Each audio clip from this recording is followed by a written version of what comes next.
So you will never be able to clear the hips in the downswing until you fix these three massive mistakes. Because if you've been trying so hard to get these hips to open and clear up, like you see the best players in the world, but you can't do it, you're going to enjoy this video because you're going to be able to get yourself swiveling those hips and opening up properly to gain great distance and great control. So let's get to it. So number one here, this is something I've been seeing a lot in my online coaching on Skillist as of late, and that is having a short but across the line shaft angle at the top of the backswing. So how on earth does that affect your hip clearance in the downswing? So if we're quite short with our backswing and cross the line, what's going to happen as soon as we transition down with the club shaft is it's going to get steep. There's not enough time for the club shaft to slightly drop and shallow out. So if we are shorter across the line, get steep, if you start to clear your hips from there, where's the club going to go? It's going to go hugely out to in and really steep down to the earth. It's not going to be fun at all.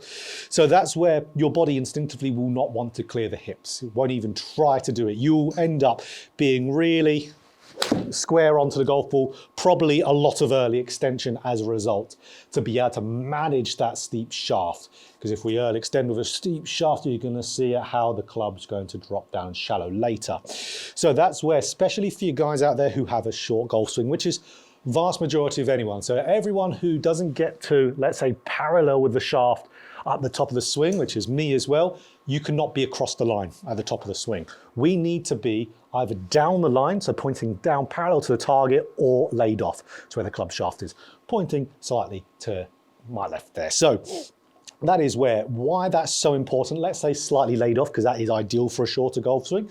Because now as you start to move down, the club is already with the center of mass of the shaft, its balance point is already slightly behind you, which means it's shallowing out already. It's already shallow. So why we like a shallow shaft in the golf swing is because it helps the body to be able to rotate through the downswing and still present a good impact condition. So that's where if you are in a good spot there, you're nice and laid off or even slightly down the line, you can then turn and clear the hips and you're going to be in a much better spot with that ability to be able to do so. It's going to open the door to be able to work on clearing the hips.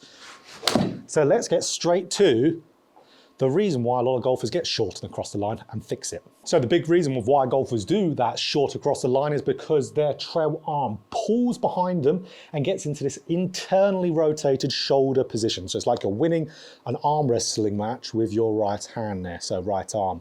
So when we do that and we pull that right arm back to get up to the top of the swing, you're going to see it gets me in that across the line position.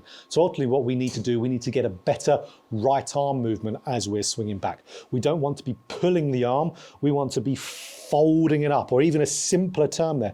We want to be creating and keeping the space between our two arms constant. We don't want it getting greater because as you can see, the shaft angle is going to immediately change as a result. So best way to work on this is with something like a ball training aid. So I've just got this one here, so put it around the neck, put it in between the arms. If now I get the right arm separating and pulling away behind me too much, the ball's gonna drop. So we want to be able to keep the gap between our arms constant, which just means the right arm's gonna have a lot better of a folding motion. Make sure when you set up as well, you have the inside of your elbow region there pointing slightly to the left of you and in front. Don't want it turned in. It's going to make this a lot easier. But if you're keeping this in between the arms, you're going to be in that better top of the backswing position. And that's going to really help you to be able to clear the hips because your shaft angle will enable you to. Brilliant. So we're going to get to a drill to do, which is actually the third reason here, or to properly clear the hips, which would be great to do alongside with this.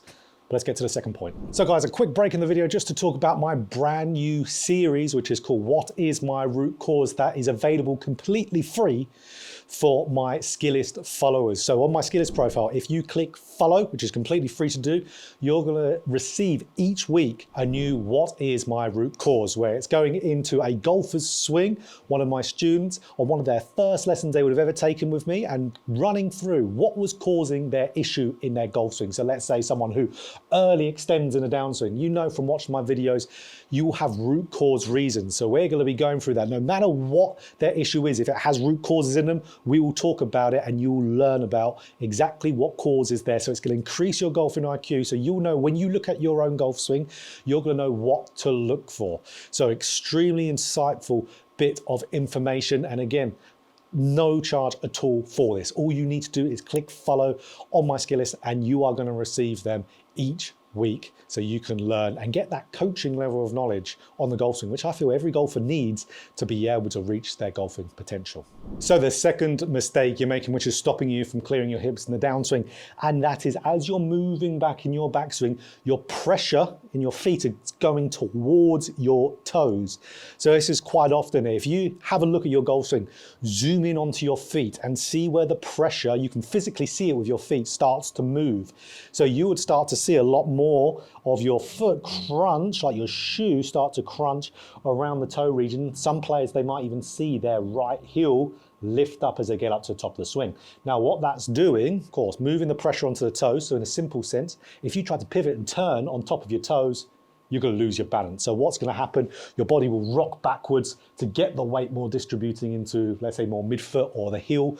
But of course, what's going to happen from there, you are not going to clear the hips. You're going to early extend instead. So quite often we see for players who are quite square on with the hips at impact, ultimately they are early extending. So that's where one other huge thing that the weight going onto the toes as you move back in the backswing does, it moves the right side of the pelvis closer to the golf ball, which is awful. That is the main reason why I see so many golfers early extend as well. Because if you're moving the weight onto your toes, your right hip will then be sinking forward. So of course, where the weight goes, your body's just going to generally move in that direction. Awful. So we don't want to be doing that. We want to be making sure that as we're turning in that backswing, we're getting our weight go into the inside of our right heel, coiling up into that inside of the right heel. I even got some students who, when we are drilling this, I really get them to almost feel like their toes come up on their right foot. So it really gets that sensation in there. So inside of the right heel is where we want that pressure going. It keeps the hips back, but makes it able so then as you move into the downswing, you can get that pressure staying back and get those hips clearing up nicely. So we're going to get to a good drill for that. So the drill is really without a golf ball. It's to feel the pressures in the feet. So just get an alignment stick, plop it on the ground. And then what I want you to do, I want you to stand on it with it going through the middle of your feet. So through the arches there. So now you've got this reference point in the middle of your feet and you can easily feel now whether you're too much on the toes or heels. So what I want you to feel, of course, as you're turning back, you're getting it on the inside of that right heel as we're turning. Again, even for an exaggeration, you wouldn't be too mad if you lifted up those toes on the right foot. Again, just an exaggeration, but that's really going to help you. Again, this is all about what's happening in that backswing. Like I said, for these 2 points, your backswing has a huge influence on your downswing. So before, of course, you do loads of downswing drills to get yourself to do a movement better, look at your backswing first and see if there's anything that's tripping you up. 99.9% of the time, it absolutely is. So just get that sensation. And as you turn down, I like players to feel like that weight stays into that left heel. As you start to move down, transition in. A lot of players like to kind of push out of the left foot as they do that, out the toes back. That can certainly do it. I just like players just to simply just feel that weight getting into the left heel, outside that left heel as they move down. But absolutely the more goal here is just to feel like the weight gets on the inside of that right heel, not into the toes. And again, it's like you're putting the key into the door, you're unlocking the door, but you've still got to move through it. So unlocking the door is fixing the root cause reason, which is what this is about, of why you don't clear the hips. So now I've felt that, okay, I can then transfer that into the golf ball. Let's give it a go. And brilliant. We can then get those hips clearing and get them opening up a lot easier. Okay, so the third mistake of why you can't clear your hips in your downswing is because you are actually technically rotating them, but you're just doing it with the wrong side of the body. So this is something I talk about a lot online, because a lot of players, when they're trying to open up their hips, they will then push their right hip forward. So they'll really drive off with the right side. Now, of course, like myself, right-handed golfer, you're going to use the right side of your body more instinctually. So subconsciously, you're going to want to use that right side of your body more. But if you do that when you're trying to open up your hips, that's going to do a couple of really bad things. One, you're going to open them up and they look like they get to their full amount of rotation early, and you're going to stall out after that because they're not going to be able to turn anymore. But because you've done that by kicking forward, the right side of the body has moved more forward. So let's say I'm in this good top of the backswing position and I kick my right side forward. I'm not going to move my arms at all, but look what happens to my arms. See how the right arm is now stuck behind the body? This is where that misconception comes from of if you clear the hips too fast, you'll get stuck. If you do it wrong, absolutely, and with that right side going forward. So of course, if the right side pushes forward, yes, I'm going to get the right arm stuck. But if I do it the way we want to, which is keeping the right side at bay and then left hip going back, see how the right arm falls in front and so does the club. So that's one huge thing. It will stall you out. You will get stuck if you push it forward with the right hip. You will lose control of club face. I hit that hugely off the toe. My body tried to stand up to be able to reorganize it. It's just a nightmare of a thing. More often, what players would do, they wouldn't do anything to reorganize it. They'll just hit it straight off there, hosel. Because if your right side goes forward, you're going to then push as we're going through the golf ball, everything on the outside of the ball line. So if you're someone who's been trying to clear the hips, when you do, giving up because you shank it all the time, that is your reason. So our drill to fix this, like we said, we want to do a drill that encourages us to keep the right hip back, but we want that left hip to be the governor in our downswing. Now, got to remember, when we're moving into the downswing, let's say here, right-handed golfer, where's the target? It's on my left side. So we want to use that left side considerably as we're moving down in the downswing. It's our target side. So that's where we want to keep that right side at bay, keep it nice and passive, but get that left hip moving back. Now, the right hip will start to move forward as you go through impact, but of course that's at the point of impact. So we don't want to be consciously trying to do anything with it. So we want left side to be working back as we're moving down into that downswing. So that's going to be where it's there. Everything's going to be kept moving nicely. Your strike location will get better. You'll stop hitting lots of other mishits, unless you're doing something else with your golf swing, of course. But absolutely, you're not going to get stuck. That's such a huge myth, like we said. It's only if you don't do it with your left side, you're going to get stuck. So again, if I just move my left hip back, which is the proper way to clear, again, right arm gets more in front, my upper body flexes, which is why the right arm gets more in front. I get in that squatted type of position, and I start rotating through the downswing. I actually start even going through if I keep pushing that left hip back. Again, pressure still gets left, but that left hip going back, that puts me into a full range of motion of movement as well. I even get into some extension of my left side as I start moving through the golf ball, which is getting the force coming back out the ground again. Really, really nice. So drill to do for it straight away. It's actually two. So get yourself up to a wall, have the wall behind you. And now all I want you to do, put the club across your shoulders, and I want you to get turned to where the right hip touches the wall, and then just do that first movement of left hip then going back, touching the wall, keep the right hip touching it, and then boom, just like that. So that's our motion we want. Right hip keeps on the wall, left hip goes back to touch it. So you can do that at home, you can do that anywhere. If you're at a driving range or somewhere like here, Tee to Green and Air in Scotland, you can absolutely get those reps in without even hitting a golf ball, which is brilliant. So our next drill, something I talk about quite a lot on the channel because it's a brilliant one. If I can grab the club, there we go, is we want to have a club underneath our right foot, but then angle the shaft behind our left leg. So then what we're doing, we're keeping this underneath our foot in the downswing, so that club underneath the right heel, and then we're getting the left leg to go back to hit the shaft as soon as we can, which will be roughly around impact. Even if we don't hit it at all with our left leg, the intent is there to get the left hip back. And this club underneath my right foot gets let go after impact. We don't want to let it go early, because what's that going to tell us? That's going to tell us the right side's driving too much forward. So a very, very good drill. So, okay.